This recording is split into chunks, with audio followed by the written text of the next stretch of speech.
Hi friends, this video shows how to turn on or off USB debugging mode. Go to settings, set all settings from top right corner, go to system, then go to about, go down, select Android TV OS build. Here we need to press OK button on the remote 7 times, 1, 2, 3, 4, 5, 6, 7. See the message, you are now a developer. Go back. Now under system we can find new option called developer options. Select it.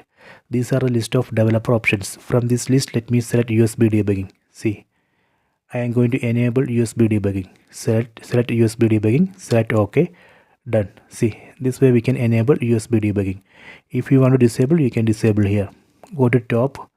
If you want to disable developer options, you can disable developer options here. I recommend to disable developer options after the use because of security issues. Let me disable. Done. Go back. See, now under system it's not showing developer options because I have disabled. This way we can turn on or off USB debugging mode and developer options.